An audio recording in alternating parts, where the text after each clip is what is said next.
আমার না অনেক এখন তো বয়স হয়েছে, আর ছোটোবেলার কথা মনে পড়ে যাচ্ছে। আমার বাপের বাড়িতে একটা পুকুর ছিল।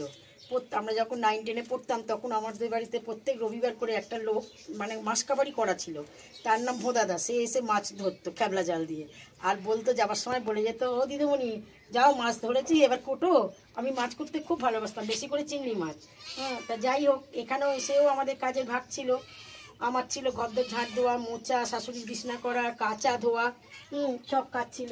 কিন্তু এখনও অনেক বছর হয়ে গেছে, এখন আলাদা হয়ে গেছে, এক সংসার ছিল। কিন্তু হলে কি হবে, বাংলাদেশে সব যাটা ভাসুররা ছিল, খুব আমরা এই বাড়িতে 4 যা থাকি। এবং বড় যা মেজো যা মারা গেছে, সেজো যা এখন কর্মসূত্রে ছেলে মেয়ের সঙ্গে দিল্লি গুড়গাঁও রয়েছে। আর ভাসুরের নজা এখন আমাদের স্টেশন রোডেতে বাড়ি করে রয়েছে, কিন্তু মিলমিশ আছে, আসা যাওয়া সবই আছে। একসঙ্গে অনেক ছিল, সব কিছু অকেশন হলে আমরা সব এক জায়গায় হই। অকেশন হলে আমরা এক জায়গায় হই। আমাদের আজকে এই মাছ কুটতে গিয়ে মনে পড়লো, ওর বাবাকে বললাম অনেকদিন মাছ কুটিনি, মাছ আজকে তোমার কুটতে হবে না, নিয়ে এসো। তবে বাবা গেছিলো বেড়ালদের জন্যও মাছ আনতে গেছিলো, আমাদের জন্য আনতে গেছিলো বেড়ালদের জন্য, কিন্তু সে বাবা বেড়ালে মাছ পায়নি। আমাদের মাছ এনেই বলেছে ওই মাছের মাথা দুটো একটা বককে দিতে, একটা বেড়ালকে দিতে। বেড়ালে স্বাদ দেবো ভাবছি, অনেক রকম মাছ দিয়ে গলায় দড়ি দিয়ে রেডি করে রাখতে হবে। গলায় দড়ি দিয়ে দূর থেকে টেনে ধরে থাকবো, বললো তো স্বাদ হচ্ছে, খা। ওকে স্বাদ দেবো ভাবছি। আমরা কোথাও যেতে পারছি না, বাচ্চা হচ্ছে না এখনো। সেই জন্য আমরা মেয়ে যেতে চাইছে না। এই মাছ কুটে গিয়ে রান্না করব। ভাত হয়ে গেছে, ডাল হয়ে গেছে। তোমার মাছ কুটে অনেকদিন পরে ভালো লাগছে? অনেকদিন পরে মাছ কুটছি, খুব ভালো লাগছে, অনেকদিন পরে মাছ কুটছি। তো বাবা তো সব কেটেই নিয়ে আসে, এখন মাছ আর করে না।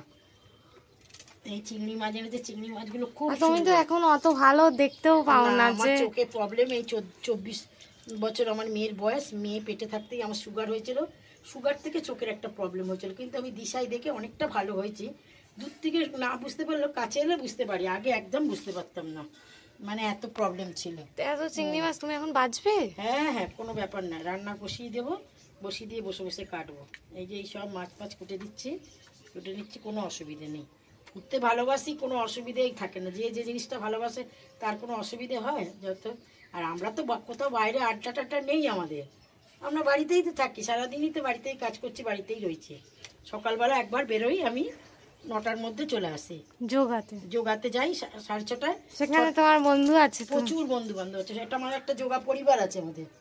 আমার একটা যোগা পরিবার, আর এখন আমার এই সাবকাইস হয়ে গিয়ে আমার একটা ইউটিউবের পরিবার হয়েছে। ইউটিউবের একটা পরিবার হলো। আমার মেয়ে খুব চিংড়ি মাছ ভালোবাসে। চিংড়ি মাছের ডাল, এই জোর বাবা চিংড়ি মাছ এনেছে, এই বড় বড় চিংড়ি মাছ এনেছে। চিংড়ি মাছ দিয়ে মুসুর ডাল করব, অপেক্ষা করছে যদি একটা পড়ে যায় ও খাবে। কুমড়ো দিয়ে, মিষ্টি কুমড়ো দিয়ে, চিংড়ি মাছ দিয়ে। এই চিংড়ি মাছ দিয়ে মুসুর ডালটা কিন্তু আমরা এদেশের লোকেরা জানতাম না, এখানে এসে শিখেছি। মুসুর ডাল সিদ্ধ করে নিয়ে রসুন পেঁয়াজ যখন সম্বারা দেবো, তখন ওই চিংড়ি মাছগুলো নুন হলুদ মাখিয়ে রেখে দেবো, ওই মধ্যখানে দিয়ে দেবো, দিয়ে ভালো করে নেড়ে নরম থাকতে থাকতে, আবার একদম মানে শক্ত বেশি ভাজা হলে ভালো লাগবে না। কি মাছ একটু দেখিয়ে দাও। তুমি কি মাছ কুটছো এমনি? আমি এটা করছি লাইলন টিকা। আর ওইটা ওদিকে কি রয়েছে? ওইটা পাবদা মাছ রয়েছে, যে তোর বাবা পাবদা রয়েছে তোর জন্য। আমি রান্না করবো এটা। আজকের আমার মেয়ে পাবদা মাছের রেসিপি বলে দেবে, আমি রান্না করবো। আমার মেয়ে মাছ রান্না বান্না খুব ভালো আছে, মেয়ে রান্না করতে ভালোবাসে। কিন্তু হলে কি হবে, ও তো একটা কাজ করে বাড়িতে বসেই, যার জন্য ও সময় পায় না। তাও ভিডিওটা আমায় করে দিচ্ছে, এই যথেষ্ট। ওই নাবিয়েছে, ওই বলেছিল মা তুমি এতে একটু পড়ো, বাড়িতে আমাদের রান্না হচ্ছে সেইটাই দেখো, অন্য কিছু নয়। এই বাড়িতে যা রান্না বান্না হচ্ছে ঠিক আছে চ। অনেক দিন ধরেই বলছে। আর আমি একটু অসুস্থ ছিলাম মাঝে, সেই কারণে আমি গা করছিলাম না। যাক, এখন এই করার পরে একটু এখন ভালোও লাগে, ফ্যামিলি হয়ে তোমার বেশ হয়েও ভালো লাগে। আর একটু ওই যে লোকজন দেখছে কি আনন্দ হচ্ছে, একটু লাইক হচ্ছে, একটা সাবস্ক্রাইব হচ্ছে, এই ফোনটা দেখছি বারবার, ওইটাই আনন্দ, অন্য কিচ্ছু না। আমার যদি কথাবার্তা এদিকে তাকিয়ে বলো, যদি কেটে নিয়ে বলো। হ্যাঁ, আমার যদি কথাবার্তা মাছ কোটা পছন্দ হয়, তাহলে আপনারা একটা লাইক করে দেবেন।